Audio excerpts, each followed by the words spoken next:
Hi friends, அனைவருக்கும் வணக்கம்.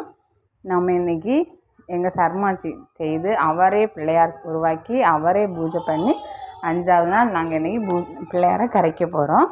பாருங்கள், அவரே தான் எல்லாமே பண்ணுறாரு.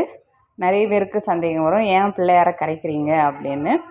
நம்ம செய்த பாவ சாபத்துக்கு விமோசனமாக தான் நம்ம பிள்ளையாரை கரைக்கிறோம்.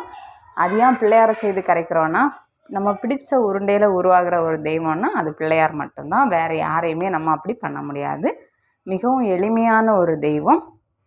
அதனால தான் அவர் நம்ம பிடிச்சி வச்சு 3 நாள் நம்ம என்னென்ன பாவம் பண்ணமோ எல்லாமே அவரை நினச்சி நம்ம வழிபாடு பண்ணி அதுக்கப்புறம் கொண்டு கரைக்கிறோம். அதனால தான் பிள்ளையாரை கரைக்கிறோம்.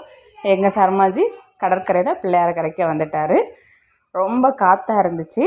அதனால் நாங்கள் பிள்ளையாருக்கு ஒரு தீபாரணை காட்டலான்னு பார்த்தோம், ஆனால் முடியலை. அதுக்கப்புறமா அவர் கரைக்கிறதுக்கு கொண்டு போயிட்டார். அது பிள்ளைங்களை நம்ம அதில் இது பண்ணும்போது அவங்களுக்கு ரொம்ப சந்தோஷமாக இருக்கும். அவரை தனியாக கடற்கரைக்கு விட முடியாதனால அவங்க அப்பா அம்மா சேர்ந்து போகிறாங்க. பாருங்கள் எவ்வளோ ஒரு சந்தோஷமாக போகிறாங்கன்னு. கடல் அலை ரொம்ப ஜாஸ்தியாக இருந்துச்சு. அதனால தான் ரொம்ப கவனமாக பிள்ளையாரை வச்சு பிள்ளையார் கடலில் போயிட்டு திரும்பவும் ரிட்டன் வந்துட்டாங்க. அந்த உடனே திரும்ப சர்மாஜி அதை பிள்ளையாரை எடுத்து கரைச்சி விட்டாங்க. பாருங்கள் எவ்வளோ அலை ஜாஸ்தியாகவே இருக்குதுன்னு. அதான் பிள்ளையார் திரும்ப கரைக்கிறதுக்காக தான் எடுத்து கரைக்கிறாரு. அவ்வளோ சந்தோஷமாக 5 நாள் பூஜை பண்ணி பிள்ளையாரை கரைச்சிட்டோம்.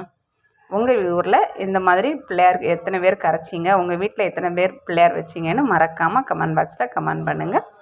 நாங்கள் ரொம்ப சந்தோஷமாக பிள்ளையார் சர்மாஜியை உருவாக்கி சர்மாஜியை பூஜை பண்ணி சர்மாஜியை கரைச்சிட்டாரு. ஓகே ஃப்ரெண்ட்ஸ், எங்கள் வீடியோ பிடிச்சா லைக் பண்ணுங்கள், ஷேர் பண்ணுங்கள், கமெண்ட் பண்ணுங்கள். நெக்ஸ்ட் வீடியோவில் பார்க்கலாம்.